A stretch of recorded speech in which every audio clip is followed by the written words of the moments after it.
Good morning, my beautiful masculines. Welcome to the next episode of Divine Masculine Talks. Today's one is a very important one. We're going to be talking about fear of commitment, okay? And it's extremely important for the divine masculines on a twin flame journey because you will all have that fear on some level, but it will also be important for any man who is on a journey of healing, right? Any man who embarks on a journey of tapping into his divine self, his true self. So if you feel like that's something that you have or you are experiencing, grab a snack. We're gonna unbox it today. I have six reasons, that root causes, right? That can be your root causes in your journey to have that fear of commitment. And these 6 root causes are something that is related to your armor, right? So what we talked about yesterday. So they either going to come from past experiences. It can even be past lifetimes, but let's focus on this lifetime because I'm talking to my masculines, very logical, right? So past experiences or programming, deeply seated beliefs, programmed by culture, society, family, religion, you name it, right? On a subconscious level. And as a bonus at the end, I'm also going to share 2 reasons that can be causing or amplifying your fear of commitment that are more of spiritual, from energetical point of view, right? So let's give it a start. The first thing that is causing fear of, and just one more thing to add, that fear of commitment, it's not just for fear of commitment to a woman, a partner, romantical situation, right? It can manifest in variety of spectrums. So depending on your individual journey and on how deep that fear of commitment is, you can literally have that fear to commit to anything. To commit to a job, to commit to friends, to commit to plans or future plans, to commit to certain lifestyle elements, so even an apartment, right? Anything that you decide that this is going to be given and permanent for a period of time in my life, and this is a decision, whatever you don't want to do it is because of that fear of commitment. So let's unbox it. First root cause of fear of commitment is abandonment wound. So I want you to examine whether that wound exists within you. Abandonment wound doesn't necessarily mean that someone literally and physically abandoned you in your life. It can be abandonment on an emotional level. So perhaps you had someone in your past that you relied on, right? When it could be your parent, it could be your caregiver, it could be someone in your family, it could be past relationship, where they physically have been with you, but they have abandoned you on an emotional level whenever you needed them, not just physically, but when you needed them emotionally, to soothe you, to be there for you, to hold you, to hold that space, that emotional space for you, they would never be there. And that can cause abandonment wound. Abandonment wound can also come from situations where someone who we love leaves this physical realm and goes back to spiritual realm at the moment when we're not ready. So either prematurely, you lost someone who was very dear to you, be it your sibling or your parent or your grandparent. And sometimes it can happen, in case of grandparents, we couldn't say that it's premature because perhaps they've, reached certain age that it's only natural that our human existence comes to an end.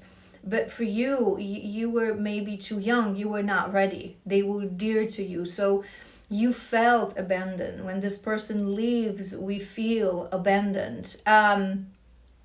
And the last thing that can cause abandonment wound is simply being neglected. So you can have those parents that are there and that are present, and perhaps even every now and then they do attend to your emotional needs.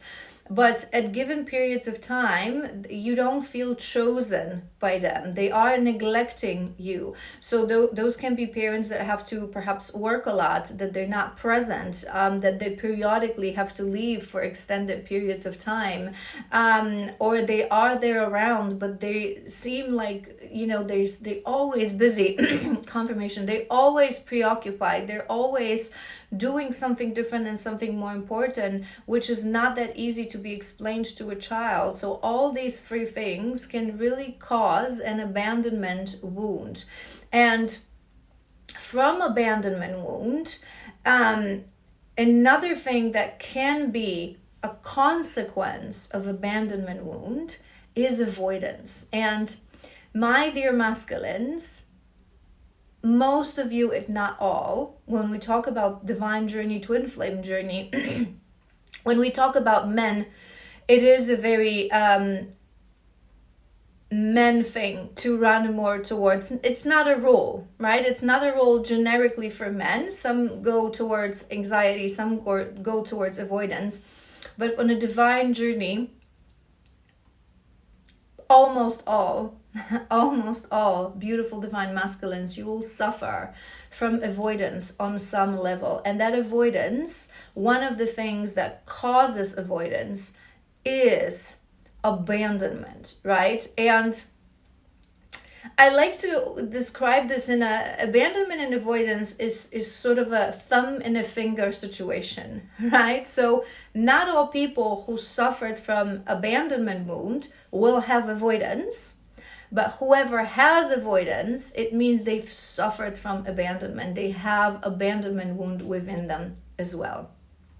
So I'm going to give you, as I will be talking through all these root causes, obviously I'm not going to give you an easy answer, because it's not something that it can be healed like that. But I will give you some key phrases, some key ideas, how to start to attend to this wound within you. Because obviously, when we talk about armor, what we talked about yesterday, when we talk about our wounds, our shadows, our traumas, our triggers, how you heal that, it's going to be very different and very individual for each, especially on this journey. Because some of you, the wound will be so deep that you will need help of a specialist, right? And again, whatever you will resonate with, some of you may need therapy. Some of you may need a shadow worker like myself. Some of you will resonate more, perhaps even with, a shamanic journey. But you will need help of a specialist because that wound will be too deep within you.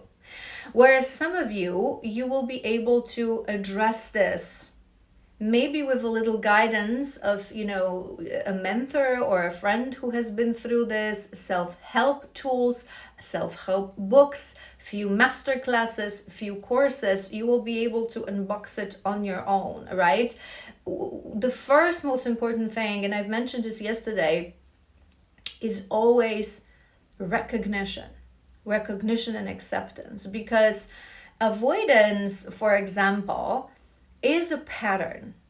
So what it means that something is a pattern, it means that it is subconscious, right? So people who are avoidant and people who are anxious, they don't do this as a conscious choice. It's a pattern, everything that I spoke about yesterday, right? It's a pattern coming from your programmed mind and your armor that was created as a natural defense system of your body, okay, to protect you from harm. So, for example, I'm going to give you my example on myself. I've suffered from anxious attachment style in the past due to a very deep abandonment wound and a father wound, right? I developed, so again, this is that example that I told you. Everyone who has abandonment wound will develop one of each, but it doesn't necessarily have to be avoidance. It can be anxiety. In my case, it was anxiety. but it is subconscious. I did not know up to a very certain point in my life, right, that I was anxious. So whenever I would connect to someone, naturally, what do I always say to you? We attract what we need and we attract what we're vibration of. So women, people who have anxious attachment style, like magnet, we will attract avoidance, right? Because universe is trying to show you we are the universe. We're creating this for ourselves. We're attracting it to finally realize that I'm the problem, right? So I was naturally attracting people who were avoidant, not just in relationship, but also in friendships, right? Which is a recipe for disaster. So whenever I was acting on my anxiety, which means that you beg for love, you ask for love, you chase someone, you do things for that person even when they don't ask for it, you message them, you call them, you initiate the relationship out of anxiety. Every time they're not responding soon enough or they're disappearing, it causes such a distress within you that you cannot function. You're not doing this from a place of, oh, I have anxiety, so I will send 15th message to this man that hasn't been responding to me. And instead of realizing that something is wrong, I will just create scenarios in my head that maybe something happened. Maybe he's laying like in a ditch, maybe he has some issues that I have to help him with, right? It's a pattern. It's an automated thing. Anxious people with abandonment wound, we think that we have to earn love because this is what we were taught in childhood, that we have to do things to prove ourselves to someone in order to receive their attention. Right? So we don't do that again consciously. Like, I'm going to do it because I think I have to do it. It's something that I just do. And at one point, you realize, okay, right? That's not normal. That's not something that people do and people are supposed to do. You become conscious of the root causes of the issue. And at that moment, patterns become a choice. If you are someone that you know that you have avoidant attachment style, that you are avoidant, every single little time that you're avoiding right now, it's not a pattern anymore. It's a choice, right? There's no excuse anymore. And I'm not saying it's easy to get out of this. It's the attachment style, the harder it is within you, the bigger it is within you, the stronger it is within you, the harder it is to heal it and to overcome it. It ain't easy. I'm not saying it easy. But from the moment you know it's a pattern and you realize the root cause, it's a choice. Every time you do it, you know you're not supposed to do it. So you're making a conscious choice. Again, it's not easy to change that choice. It's a process, of course. It's a journey. But it's no longer a pattern. So when you know that you have that abandonment wound and you have that avoidance, I'm just going to give you one thing that I hope it will open your mind to start to heal that. How do we heal abandonment wound? We do not heal abandonment wound through forgiving people that abandoned us. We do not heal abandonment wounds through reassuring ourselves that no one will ever abandon us. We heal abandonment wound through realizing that everything we need, we have to provide for ourselves, right? So obviously in childhood, we need certain things from our caregivers, because we're only developing our systems, right? And when those things are not existent, we develop these wounds.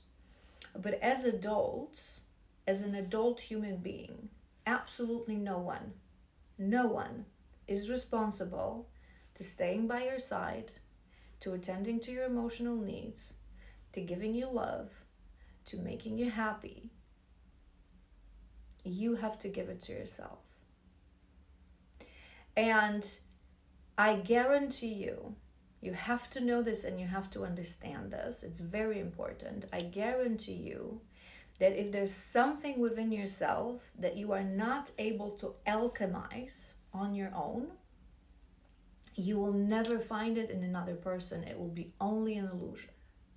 So if you cannot make yourself feel safe, no one will truly make you feel safe. If you cannot find peace within yourself and emotional safety, no one will ever give this to you, because it's a law of attraction. We will always attract what we are the vibration of. So in order to attract love, you have to feel love on the level of self. In order to attract peace, you have to feel peace on the level of self. This is why for us the separation is so important, because our connection is so powerful that your twin is the only object in the universe, and even outside of twin flame relationships, your higher soulmate will be very similar frequency. Your twin is of the same frequency. So if you haven't healed these wounds within you, chances are that they will only fill the gap and you will create codependency. And in true divine unions, in true divine relationships between two twin flames in union or two higher soulmates, right? You're finding your person, you have to be very independent, because you won't be able to create that divine union, right? We always talk about this to you guys on my TikTok. We are two alone wolves forming a pack.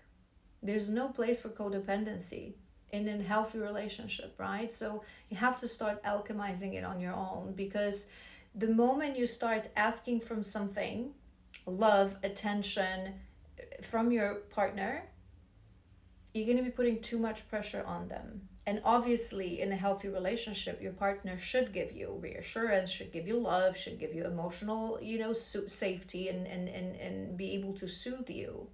But it will never really work, that vibration coming from your partner, no matter how healthy that partner already is, it will never work for you if it's not meeting the same vibration within you. Do you know what I'm saying? So I can be the healthiest and most healed person on the planet right now, okay? And I'm going to start a relationship with you, let's say, and you're not yet there, okay? So I will emit vibration of soothing emotion, of love towards you. You will not be able to receive it because your vibration is not matching, right? So it won't bring you comfort. It won't bring you comfort. It won't be able to fill that gap, okay? And it will create codependency, because you will receive a vibration that you will somehow enjoy, but you won't fully process it and understand it. So it's like you will get addicted on it, because it will create that illusion of filling that gap. But the gap will never be filled, because the moment I'm gone, even temporarily, you will be empty again. And you'll be like, where are you? Why did you abandon me? You must not abandon yourself. That's the first thing, okay? And for avoidance is not healed by stopping to avoid other people and stopping to avoid situations, not even through forgiveness that and awareness that you have abandoned others in the past, avoid others in the past, which is funny because it's a vicious cycle, because you have been abandoned, so you created a coping mechanism that is avoidance, and through that avoidance you're amplifying abandonment wound with everyone that you deal with, right? So in order to heal that avoidance, the only thing that you need to do is stop avoiding yourself. Stop avoiding your emotions. Stop avoiding your wounds. Stop avoiding, where is it coming from that I am avoidant, right? I've mentioned this avoidance a little bit in yesterday's episode, so you can check that out as well. I've given you a bit of a technique how to try to heal that, and avoidance was my example, although that technique works for any wound and any shadow, right? So stop avoiding your truth. Stop avoiding who you are. Stop avoiding your needs, your wounds, your desires. That is how you start to heal avoidance. Next very important root cause of fear of commitment is betrayal wound, right? So betrayal wound, similarly to abandonment wound, can have variety of causes. So it may be coming from a very painful breakup with previous partner. It may be coming from a partner who was cheating on you and who was not faithful to you. It may be coming from a partner or even a person, friend, a parent who betrayed you on some level in your life. So it doesn't necessarily mean in a romantical relationship, but they were promising something to you and they were changing constantly. So they were creating that energy of constant betrayal. I don't have your back, right? I don't have your back. I will not support you unconditionally. It can also come from parents who were cheating on each other, right? So there was lack of loyalty within your caregivers or your parents, or, which is very common for the masculines, having a very toxic, distorted masculine energy around you, oftentimes a father, that makes loyalty to seem something that is not masculine, right? So a constant Casanova, a constant cheater, right? Someone who never makes you feel safety, someone who never has your back, right? And it's a very, very intense wound to overcome, because obviously it is very hurtful and it is very painful. Loyalty is such an important pillar of any relationship, be it romantic or friendship with your parents, because loyalty is not just about cheating, right? Because this is how it manifests itself in a romantic relationship, but loyalty is about what I've mentioned. I have your back, right? So when we talk about something, when I know this is important to you, I will not be in an external situation with external people with you and humiliate you and go behind your back. Loyalty is extremely important. It builds trust, right, in a relationship, because trust is a byproduct of that loyalty. That someone constantly, always is there for you. And sometimes it can be very subtle. Sometimes it's also, on a level so subtle as not talking about our internal things externally, right? So if we have a discussion, if I am vulnerable with you, you are talking about your past experiences, your past emotions, be it I'm your girlfriend, be it I'm your mother, be it I'm your friend. Loyalty is not taking that information and talking about it to other people, right? Or whatever discussion we had between us, not taking it and not, mentioning like, oh my God, do you know what he did? It's very subtle, but it's also betrayal, right? So again, this is why I mentioned it's going to be very, for some of you, if you've suffered from betrayal on that level, it's going to be a little bit easier to heal than full-on betrayal in terms of just like having someone that you love and you trust cheating on you in a very nasty way, because cheating also has a spectrum of ways someone can do that, and it can amplify. The nastier it is, it will amplify that wound, right? So, especially if someone has that nasty ability of making you feel like it was your fault. So rest assured, I will say this only once. If someone cheats on you, it is never your fault. Never your fault.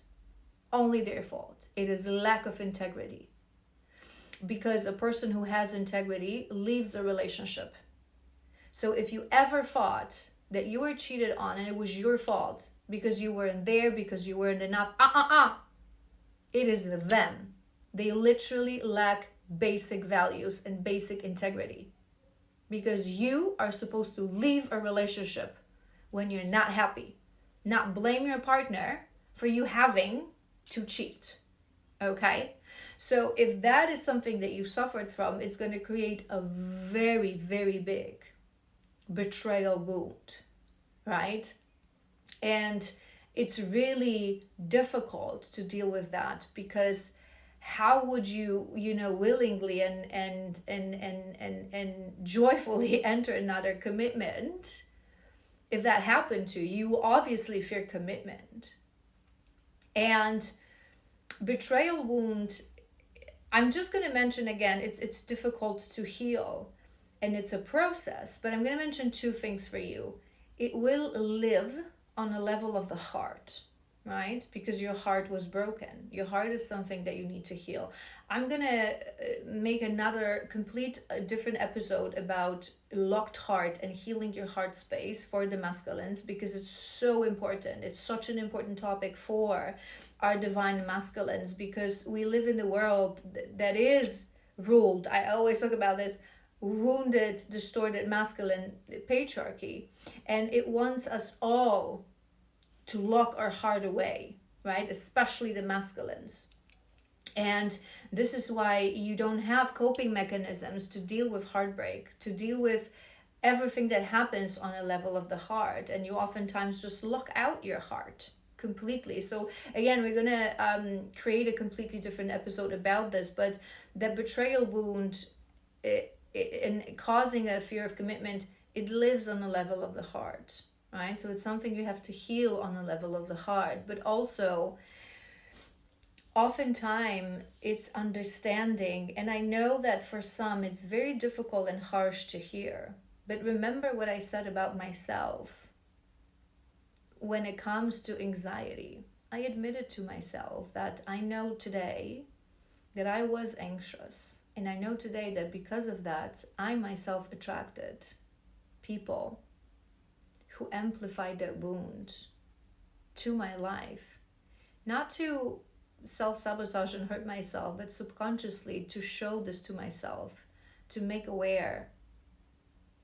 myself aware of existence of that pattern, to be able to break that, right? So by no means I am saying that if that happened to you, it was your fault, but everything happens for a reason. So perhaps you attracted this energy, this person into your life because universe was trying to show you that you're vulnerable in that area, and you have to really heal that. You have to really build resilience. And how do we heal betrayal wound? By trusting ourselves, by never betraying ourselves. And I know that sometimes it's very difficult, especially for people who are not spiritual, right? Because, you could ask me, but how did I attract it? A parent, a father that was a Casanova and would constantly cheat on my mother. But I know that for the masculines, especially when you start to heal, the acceptance of the truth of life when it comes to past lifetimes, it's very difficult. But we choose our physical karma. We choose our parents when we come here to this world. And when those parents bring us what it seems like pain and harm, it's because our soul chose to have that experience, because it must have been something that you've been struggling to heal through lifetimes. Right? So it has to create a setting in order for you to be able to truly heal that. So you have to start trusting yourself to truly heal that betrayal wound. Because usually people who have that betrayal wound on a very, very deep level, those are usually those of us who, it's not like you've been cheated on and then you left. That betrayal wound happens and deepens if we choose to stay in a relationship where we subconsciously know that that person is not being faithful to us. So there's something within you that accepted this behavior. There's something within you that believed that you were the one to blame. And that is what you need to heal. Okay? So you need to truly feel and embody the knowing to your very core, I was not to blame here. I was not to blame. No one is ever to blame. My mother did not cause my father to cheat on her. I did not cause someone I loved to reveal my secrets and betray me. I was not the reason my girlfriend cheated on me. I don't know why I just heard in my own apartment. That is nasty. That is nasty, and you are never to blame. It is lack of integrity of that other person. And it's a very complicated topic because it doesn't always mean that this person is a bad person, but they are deeply wounded.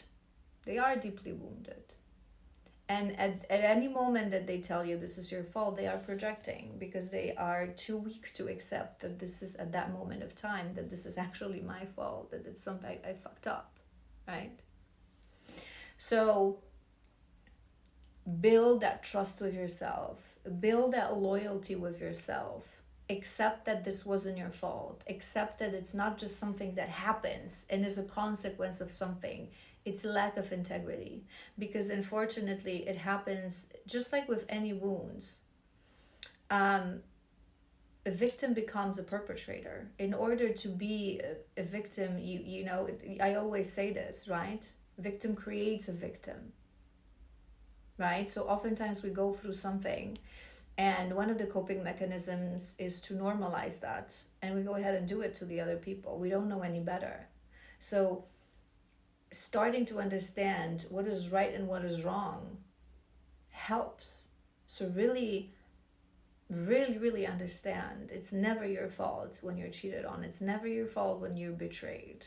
It's always the lack of integrity of another person. And from there, start building that trust and that loyalty with yourself and accepting that it's not that you don't deserve someone who will be loyal to you, but you have to believe that you deserve someone who will be loyal to you because it wasn't your fault. Because if you subconsciously think that I was the cause of this, you will naturally think that any woman will cheat on me because I'm the cause of this, because I'm not good enough. I wasn't man enough to be there for her, but it's not true.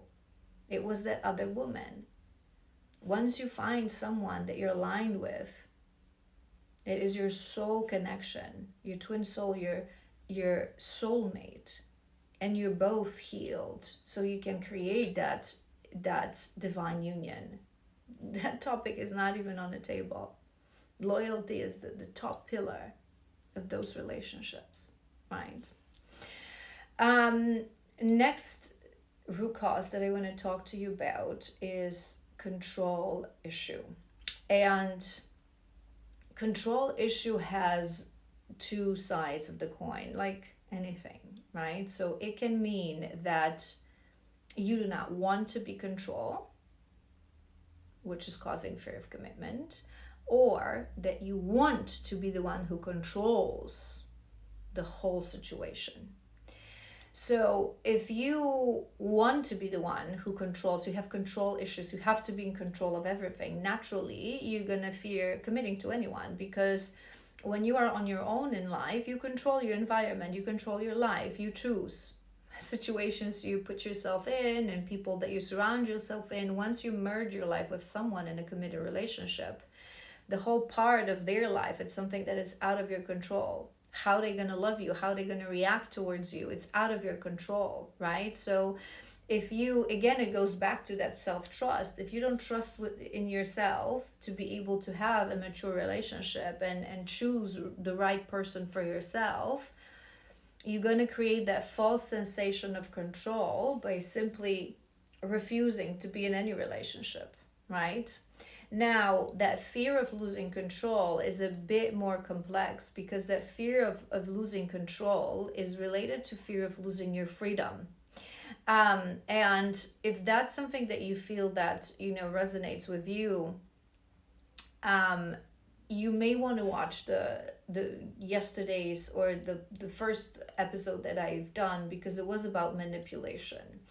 And people who suffer from manipulation, be it in past relationships or from childhood, they usually develop that wound of control issue, of not wanting to be controlled, and that will lead to fear of commitment. So if you had someone in your life that was maliciously manipulating you and controlling you, you will not want that to happen again, right? If you had someone who was manipulating you, not in a vicious way, but simply they were too weak to exist on their own, and they created that codependency with you, you will naturally fear any commitment to have yet another person who will control you, right? Because it's very overwhelming. And there's one more reason that can make you feel scared to be controlled, is when you know subconsciously that you love too intensely. So it happens to a lot of masculines, especially when you meet your counterpart. You know deep down that when you love to the very core. Now you meet this woman that you don't know why, but I always say this, one of these things is not like the others. You are magnetized towards her. You know that if you would allow yourself to be in this relationship, you would love her with your entire existence. You would die for her, which is extremely beautiful. But you haven't yet developed that strength and that independency, right? And you're just simply afraid that you're going to lose control. That again, you're going to lose yourself, because your subconscious mind knows that those karmic relationships in the past, it's not like they were controlling you. It's not like they were manipulating you. You allowed that to happen. Okay, we allowed that to happen. And this is how we heal from that. We understand that if we are victims of manipulation, we allow that to happen. If we're victim of control, we allow that to happen. No one can truly control you. No one can truly limit you if you do not allow them to do that. And I talk about this all the time, with an exception of fraction of cases when someone will literally lock you in their basement. You are giving them permission. You are allowing them. Why? It goes back to lack of self-worth. It goes back to lack of boundaries. So how do we heal that control issue? Is by developing strong self of sense and identity. I know who I am. I know what I want. I know how I want to live my life. And then everything that is not that, I will say no to, by creating strong boundaries, strong, mature, firm boundaries with people, even with people that I love, even with people that I know they love me. But I know what's best for me. No one will ever be able to tell me that they know better, because I'm mature. I have sense of self very strongly embedded in me. I trust myself. I trust my intuition. I trust my decisions. I don't need to control my environment, because I now control myself. And through that, and through those strong boundaries, I will naturally not allow anything into my life that is out of alignment with who I am and with my identity. Okay, so in order to heal that control issue is through removing that karmic relationship from your life, realizing that that was a karmic relationship and karmic energy, and really creating boundaries, right? And what's also very important here, because remember we mentioned that it's about losing control and losing freedom, it's also developing a very healthy understanding of freedom and union. So I'm not going to talk about freedom today, because I will make a separate episode about this. Freedom is an extremely important concept for the masculine. So you have to embody freedom, you have to live freely, and your woman, your true soulmate, your twin soul in divine union, she will always accept and amplify your freedom, right? But it's a whole different topic that we're going to talk about another day. But when it comes to union, you have to develop healthy understanding of union. And we will also make another episode about your path and healthy feminine energy. But if you are interested to dive into that now, I've done an episode in my Divine Feminine playlist. There's an episode about masculine and feminine energy, when it's healthy and it's distorted, and how should they work together. So when you heal your understanding of how healthy feminine looks like and how healthy masculine looks like and how they should work together, you start to understand that it's not like all women manipulate and all women want to control and all men cheat, right? Or all women cheat. It's a distorted, unhealthy energy. You have to really, in order to ever believe that and release that fear of commitment, you have to have a visual of a healthy relationship. You have to have a model, right? How else you gonna know? This is why I talked about that sense of self, that sense of this is wrong and this is right. No, I was not the one to blame that you cheated on me, right? Understanding the definition of values, the definition of integrity, of honesty, of commitment, understanding how, and it's very difficult sometimes if you did not have that healthy model from childhood. So all the masculine energy around you was distorted, all the feminine energy around you was distorted, all the relationships were distorted, they were not divine union. So it's really difficult to develop that model, but understanding it now will be a core element for you to heal all that. Because if you truly know how healthy relationship looks like, and if you truly in your heart believe that that relationship can exist, and you understand that in order to ever have healthy union, divine masculine, divine feminine, you have to do your part. So you have to become the divine masculine to attract a divine feminine and not distorted feminine. You will start to fear that commitment because you will understand that that union only amplifies everything that is good within us, only amplifies our freedom. But like I said, it's a topic for a different conversation. But the control issue is very important to address and to heal. Point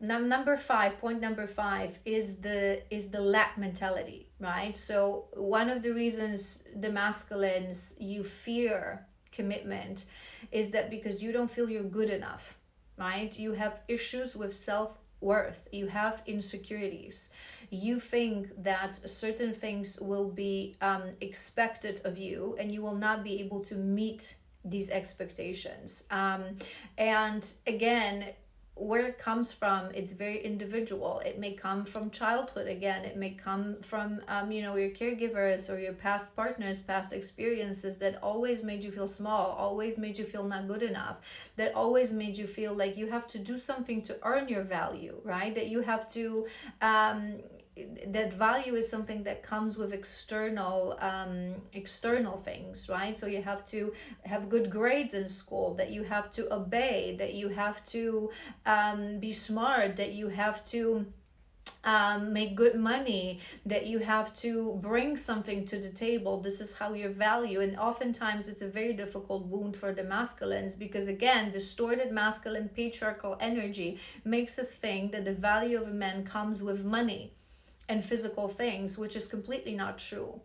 You're worthy just because you are. You are alive on this planet, period. You're worthy. It's not dependent on what you do. It's just who you are. Your values, and true divine feminine will know that and will understand that, right? And oftentimes, again, this is why when that wound exists in you, you attract distorted feminines naturally. So they will amplify it as well. So you finally realize. So if you had that, experience that you women in the past, again, be it mother or family members or friends or girlfriends that you really loved, it was constantly never good enough. Never enough. Why won't you work more? Why won't you bring more money? Why my friends, their husbands already bought them big houses and cars, and why this and that? No, that's a completely twisted understanding of a protector and a provider and a masculine. But it's another topic again. It's very complex and everything is, connected. It's a sort of an internal chain reaction, how one wound amplifies another and attracts another, right?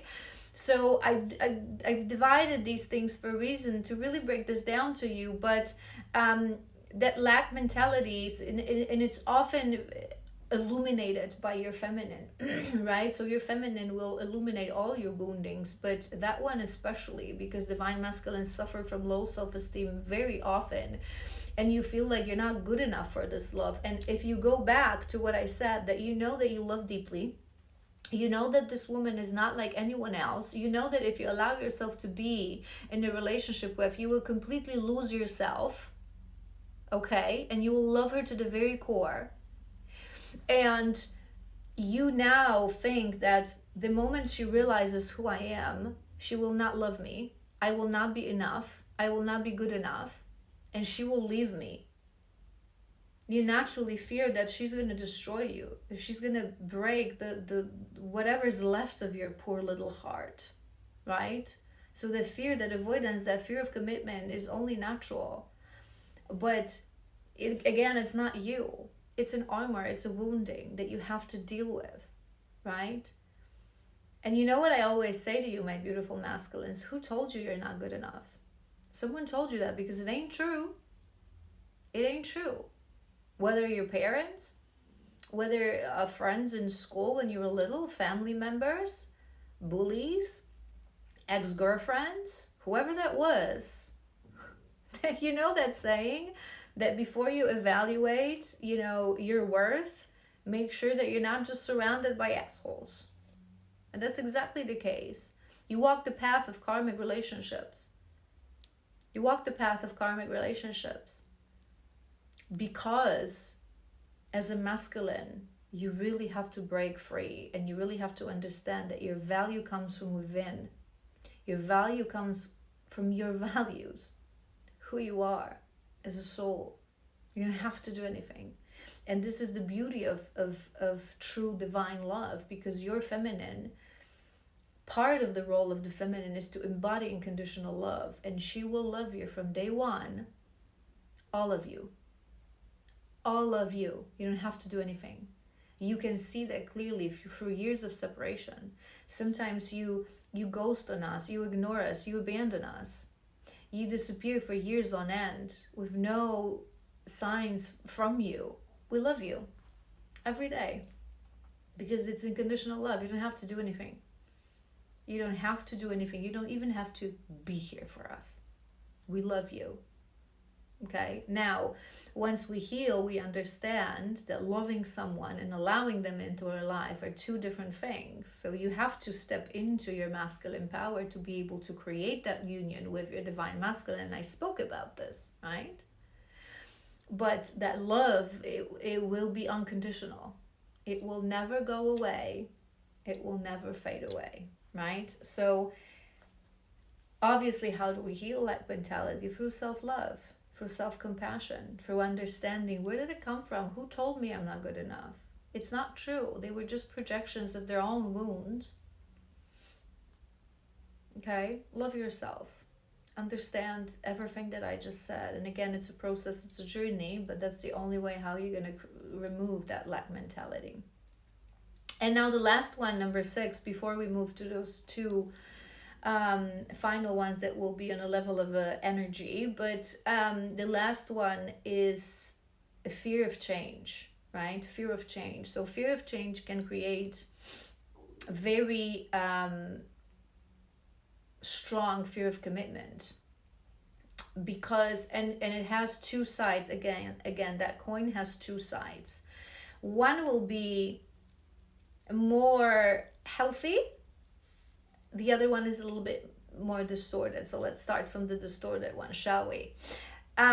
If you have created a safe space for yourself through toxic understanding of femininity, masculinity, relationships, everything that I said, right? So you now think that everyone's going to abandon you, everyone's going to betray you, you're not good enough, you developed avoidance, you want to control your environment not to get hurt, you completely locked your heart, you don't feel like you're good enough of the good kind of love, so why bother, right?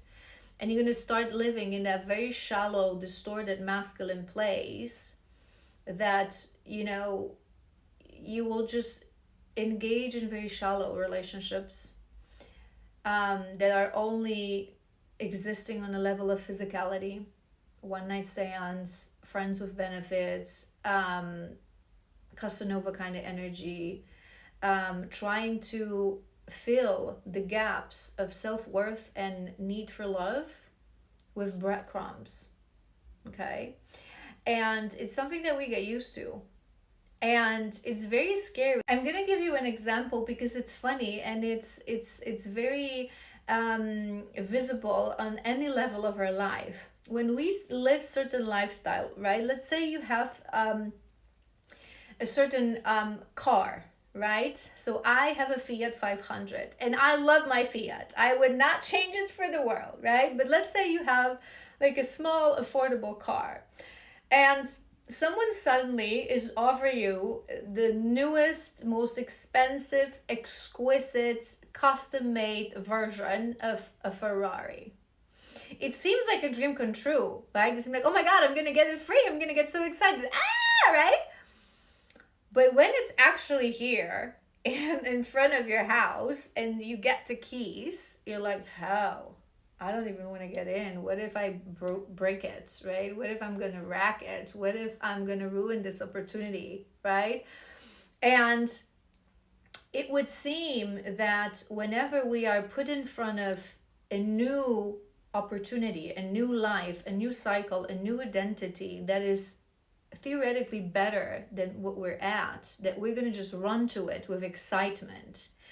But it's not that, because as humans in this physical body, we're naturally repelled by change. We fear change because we feel more comfortable in that known, in that comfort zone. And this is also one of the reasons why we always say that people who were born and raised into toxic environments, toxic masculinity, toxic femininity, toxic model of union, of relationship, it's hard for them to give anything else because they don't know it. As human, if we were not taught something, people think that it's compassion, empathy, love, that it's so natural. It's not natural. Those are things that we have to be taught. And if we're not taught by our caregivers, we have to teach ourselves. We have to alchemize ourselves. Because if not, here it is, a recipe for generational curse, for generational trauma, from one person to another, and to another, and another generation, until someone finally breaks that. But you are the curse breaker, and you know this. You are a generational trauma breaker. If you're watching this, you are. No questions asked. So it ends with you, okay? So it's only natural that we fear that change. And it's difficult to overcome this, but the best way to do that is just to accept the flow of life. Nothing in this physical world is permanent. This too shall pass, but it doesn't mean it's a bad thing, because it's a natural thing and a natural part of evolution, of growth. And similarly, as you grow, if you've watched my videos in the past, you must have heard me say that sometimes you just attach to that past version of you and you don't believe that the new version of you is possible. And you have to give him grace, you have to give him thanks, and you have to let him go. Thank you for being. You brought me where I am, and now I'm going to embrace this change, right? And it's through developing courage, for developing that flow of life, accepting that growth is always a little bit uncomfortable. Say goodbye to the past version. Understand. So if you find yourself in that moment that I've mentioned, that you are this Casanova energy, understand where it's coming from. Embrace it, heal it. It had to happen. Don't hate it. Again, I talked about this yesterday. We cannot hate our shadows. They're helping us. They were coping mechanisms, right? Embrace it and say goodbye and move forth. And sometimes that fear of change has that healthy side of the coin, like I mentioned, because sometimes we just, we embark on a journey of healing, right? And we no longer have all these things. And it oftentimes happens with divine feminines, right? So we heal our abandonment wound, we heal our betrayal wound, we heal our control issues, everything that I've mentioned to you. We heal on the level of a soul. Us feminines, basically from the very beginning of meeting our divine counterpart, we embark on a journey of celibacy, right? We may have here and there some experiences with men that were meant to be put on our path as either karmics or soulmates, but we will embrace the new way of dating, right? So we won't, because on this journey of healing for the feminines, it's incredibly important to very quickly tap into the power of your body and understanding that it's a sacral temple and that we are gatekeepers. So we will embark on a journey of celibacy very, very quickly on this journey from meeting you. And we will create this life when it's about ourselves, it's about our path, it's about our journey, it's about healing, right? And not just divine feminine on a twin flame journey, but many women who decide to truly embark on a journey of healing because they want to find their divine self and one day be aligned with a soulmate, right? We will part of being the feminine, again, this is something very twisted in the patriarchal world where our femininity is brought to the shallow level of our external vessel, but we understand that it's not truth. It comes from interior, and we are the gatekeepers, and our body only belongs to our counterpart, be it a higher soulmate or a twin soul, our person, right? So we will embark on this celibacy, and we will create a life of, connecting to self, connecting to spirit, healing, deeply healing our wounds, embarking on that journey on a daily basis. And if it is prolonged and if it lasts long years, some men do that as well. Some men who are not on a twin soul journey, but you're just on a journey where you decided to heal and you embark on that journey of isolating yourself from others in order to deeply heal, and it gets prolonged. You find yourself in that moment that you're finally aligned with your counterpart, and you're like, okay, and I'm gonna have to change my life, and I'm gonna have to consider another person in my daily life and my daily plans. It's change. It's a little scary, and even when we are that we're already healed, right? So we embody that energy of two lone wolf, and we're about to create a pack, which we know in our heart because we already healed. So we understand that it's gonna be better and it's gonna be more beautiful because your true counterpart and your true person will always add to your life and amplify everything good that you already alchemized, right? But it's a change. It's still scary. So you do it scared, right? You embrace the flow of life. You understand that there's growth in it and that it's something that you have to do, and you try to alchemize that fear into excitement, and that's how you do it. All right, so we mentioned all those elements that come from our armor, from our psyche, right? From our coping mechanisms, from our trauma. So we talk about abandonment wound, avoidance, betrayal wound, control issues, lack mentality, and fear of change. I want to mention two final things that are coming more from a spiritual perspective, right? From a level of energy. So people who fear commitment, they will always have a disimbalance and dysregulation on the level of their root chakra, right? Because root chakra is something that makes us struggle with commitment. And on a generic level, it can be manifested in two ways, right? So some people who have root chakra imbalance are people who want commitment, but they're unable, because of certain wounds, they're unable to create that. And other side of that, which is yours, is people who deep down want commitment, but they fear it, right? They fear it. So again, what I mentioned, it's not just in relationships. It can be in jobs. So you can be that jack of all trades. You can always be changing apartments from city to city, from job to job, from friends to friends, because you don't want to anchor yourself really in something. You have that fear, deep fear of commitment. So whatever you resonated with all the things that I said, if you are open at this point to work on your energy as well, work on the energy of your root chakra. Bottom chakras, so root, sacral, solar plexus, are extremely important for the masculine energy.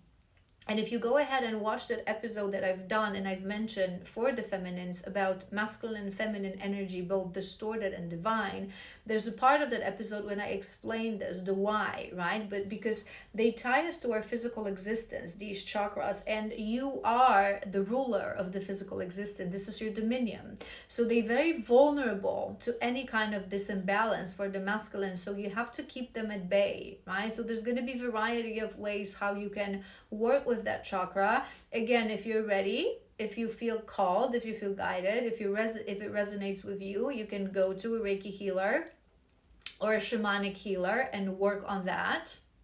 If that's not something that you feel courageous enough to do, you can just work with the energy of that chakra, right? So you can find sound baths and music. Every chakra is linked to a specific hertz frequency. So you can just Google in YouTube, right?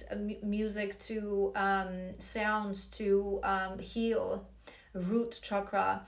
You can connect to the energy of this chakra through colors, which is red, through sounds, like I've mentioned, through scents as well, and scent therapy.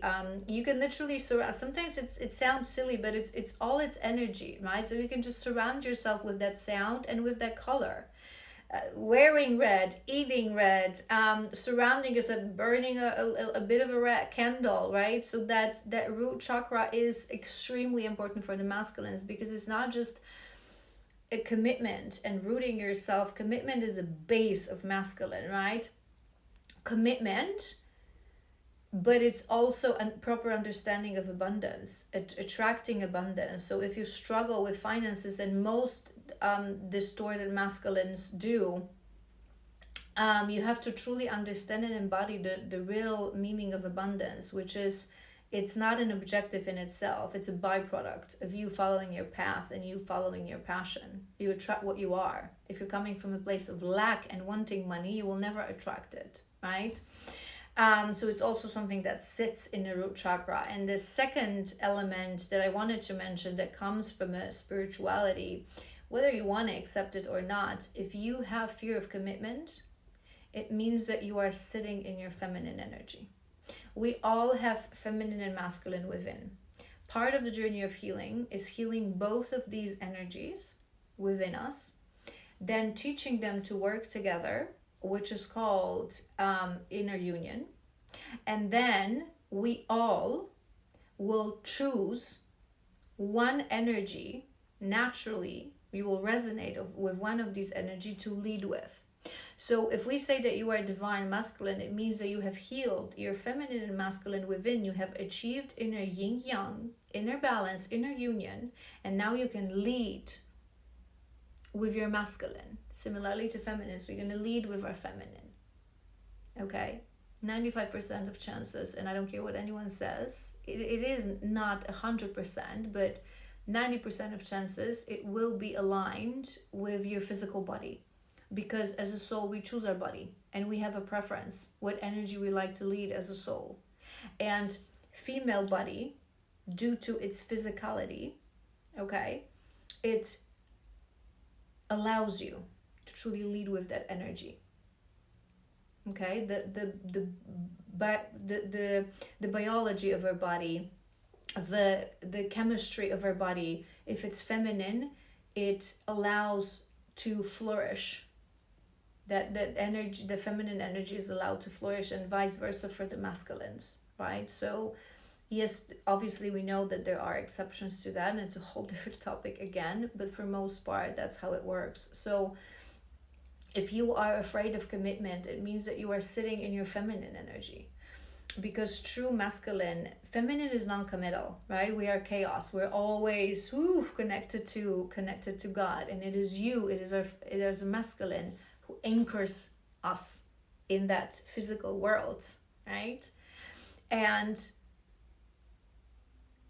masculine energy is one of the qualities of true divine healthy masculine is commitment. Commitment to self, commitment to your path, commitment to your feminine, commitment to your community is commitment. So if you are really anchored in your masculine energy, committing is something that will be natural to you, because you understand that without commitment, you cannot build anything, okay? And you are builders. Masculines, you are builders of the physical world. You build communities. You build societies. You build cities. You're builders. You're builders of the physical world. And in order to build, you have to have commitment, right? So attend to your feminine energy. Attend to your masculine energy. Don't deny any of these. Because again, if you were sitting in your masculine energy, healthy masculine energy, commitment would have not been an issue. All right, my beautiful angels, I hope this was helpful. If you have any questions, let me know. If you feel guided to chat with me, you can do so through Instagram. You can drop me a message on Instagram. Link is in my bio. If you want to connect to me more, I invite you to my TikTok, where I post daily collective readings, things about spirituality, divine journey, divine masculine, divine feminine. I do divine guidance for masculine once a week on Mondays, masculine Mondays. I send you healing energy on that day as well, so you can connect to me energetically. You can pull on that thread a little bit if you need to. And like I said, if you feel like chatting, by all means, if you feel like booking an actual session with me, you can do that as well via Instagram. And yeah, I love you so incredibly much, and I will see you tomorrow.